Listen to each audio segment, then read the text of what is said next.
நேயர்கள் அனைவருக்கும் இதயக்கனி விஜயனின் வணக்கம். அதாவது பெட்ரோல் டீசல் விலை உயர்வு ரொம்ப இப்போ சமீபத்தில் 2 வாட்டி விலை ஏற்றிட்டாங்க. இப்போ பேசிகிட்டு இருக்கிற வரைக்கும் 2 வாட்டி விலை ஏற்றிட்டாங்க. இப்படி ஒரு பற்றாக்குறை பிரச்சனை, ஒரு முன்னெச்சரிக்கை நடவடிக்கை, இப்படி பல்வேறு விஷயங்கள் இருக்குது. ஒரு 4 வருஷமாக பெட்ரோல் டீசல் விலை ஏறலை. அப்படிங்கிறப்போ இப்போது ஏறி இருக்குது. வேறு வழி இல்லாமல் இதை கொண்டு வந்திருக்காங்க. இதுக்கு மேலே தாக்கு பிடிக்க முடியாது. ஏன்னா ஒவ்வொரு நாளும், அதாவது ஒரு நாள் அந்த விலையேற்றத்தினால் அப்படியும் கூட 10 ரூபாயிலேருந்து 13 ரூபா, அதாவது ஒரு ஒரு லிட்டருக்கு வந்து இது மாதிரி வந்து லாஸ் ஆகுதுன்னு சொல்லி கணக்கு சொல்கிறாங்க. ஸோ இருக்குது. அதனால் பிரதமர் மோடி அவருடைய கான்வாய், அதாவது அவருடைய பாதுகாப்பு கூட போகுது இல்லையா, அந்த கான்வாயில் எல்லாம் வாகனங்களை கணிசமாக குறைச்சிட்டாரு. அவரை பார்த்துட்டு அமித்ஷாலேருந்து டெல்லி முதல்வர் லேருந்து மற்ற பல மாநிலங்களில் எல்லாருமே அதை பின்பற்ற ஆரம்பிச்சிட்டாங்க. எல்லாருமே இது வந்து குறைச்சிக்கிட்டாங்க. அதாவது 10 வாகனம் போகுதுன்னா 4 வாகனம் 5 வாகனம் அப்படிங்கிற மாதிரி அந்த மாதிரி பண்ணிக்கிட்டாங்க. இதுக்கு என்னென்னா, இப்போ விஜய் இங்கே தமிழ்நாட்டில் விஜய் அவருடைய கான்வாயை வந்து முதல்ல 17 கிலோமீட்டர், அதாவது நீலாங்கரையிலேருந்து கோட்டை வரைக்குமே 17 கிலோமீட்டர் டிஸ்டன்ஸு. 17 kilometre distance. இது என்ன பிரச்சனைனா, ஆரம்பத்தில் இவருக்கு இந்த என்ன சுற்றி இருக்கிற விஷயங்கள் இன்னும் அதான் சொல்கிறேன் இல்லையா, விஜய்க்கு இன்னும் சுற்றி இருக்கிற விஷயங்களை கவனிக்கலை, கண்காணிக்கலை.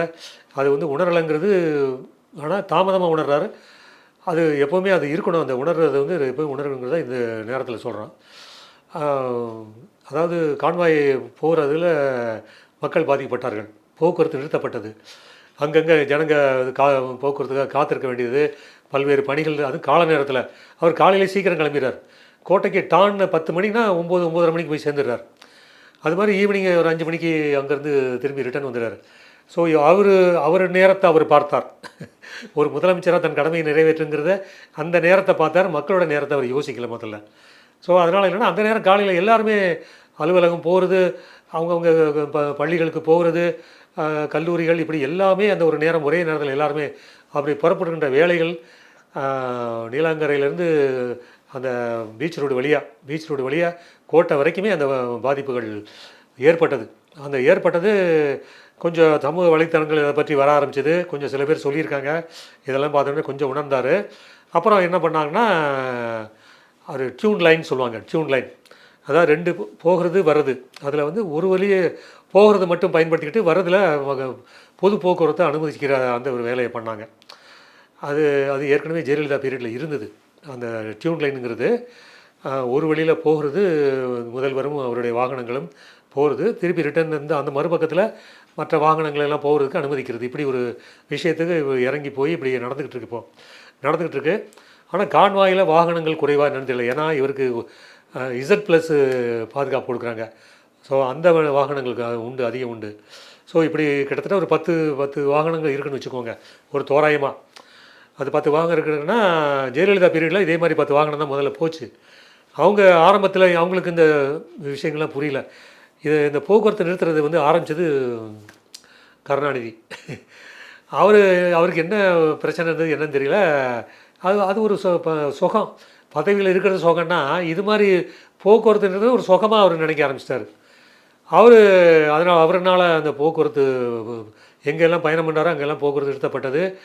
போக்குவரத்து கெடுபிடிகள் அதிகமாக, போலீஸ் கெடுபிடி அதிகமாக இருந்துச்சு. இந்த மாதிரி பிரச்சனைகள் அப்படியே அதிமுக ஆட்சிக்கு வந்தப்போ கண்டினியூ ஆச்சு. ஜெயலலிதா வந்தப்போ அது கண்டினியூ ஆச்சு. அவங்க ஆரம்பத்தில் இது மாதிரி போக்குவரத்து இப்படி போய்கிட்டு இருக்காங்களே, இப்படி மக்களை துன்புறுத்துகிறாங்களே, கருணாநிதி போய் இந்தமாவும் வந்து துன்புறுத்துறாங்களே, எல்லோரும் பேச ஆரம்பிச்சிட்டாங்க. அப்படி காத்துக்கிட்டு இருக்கிற அந்த இதெல்லாம் பிரச்சனைகள்லாம் ஜெயலலிதா கவனத்துக்கு போகுது. அப்புறம் தான் அவங்க முடிவு எடுத்தாங்க, சார் இது தவறு, இது செய்யக்கூடாது அப்படின்னு. என்ன பண்ணாங்கன்னா, 10 வாகனங்களுங்கிறத 4ஆக மாற்றினாங்க. 4ஆக மாற்றி, இப்போ சொன்னேன் இல்லையா, டியூன் லைன், அதான் ஒரு வழியில் போகிறது, மறு வழியில் வாகனங்களை அனுமதிக்கிறது. ஸோ அப்படி பண்ணி அவங்க அதை சரிப்படுத்திக்கிட்டாங்க. எடப்பாடி பழனிசாமி அதை மீறிட்டார். என்னென்னா, இது வந்து நிறைய பேருக்கு தெரியாது. இன்றைக்கி அவரை பற்றி பல்வேறு விதமான பேச்சுகள் இருக்குது, விமர்சனங்கள் இருக்குது. அவரை உயர்வாக சொல்கிறாங்க, கொண்டாடுறாங்க. அதெல்லாம் நடந்த சில அக்கிரமங்களையும் அட்டூழியங்களையும் சொல்லணும். அவர் காரில் சென்னையிலேருந்து சேலம் போனாலோ, சேலத்துலேருந்து வெளியூர்களுக்கு போனாலோ எல்லா போலீஸும் பயப்படுவாங்க. எத்தனை போலீஸ் பாதுகாப்பு, பாவங்க போலீஸு. இப்போ விஜயினுடைய பிரச்சனை கொஞ்சம் மாறினதுக்கப்புறம் போலீஸினுடைய எண்ணிக்கை குறைஞ்சிருக்கு, போக்குவரத்து விஷயங்களில் போலீஸினுடைய வேலைகள் கொஞ்சம் குறைஞ்சிருக்கு. ஏன்னா அவங்க என்னங்க செய்வாங்க, நாள் கணக்கில் காலையிலேயும் வெயிலில் காயணும், ஈவினிங்கும் வர வரைக்கும் காத்துக்கிட்டு இருக்கணும். இது என்ன வேலை அவங்களுக்கு? இதை ஒரு திட்டம் வகுத்துக்கூடாதா? இதை திட்டத்துக்கு இதுக்கு மாற்று சிந்தனைக்கு போகக்கூடாதா? எடப்பாடி பழனிசாமி வந்து அவ்வளோ விமர்சனங்கள் நான் வந்து விசாரித்தப்போ சொல்கிறாங்க, அவ்வளோ விமர்சனம்.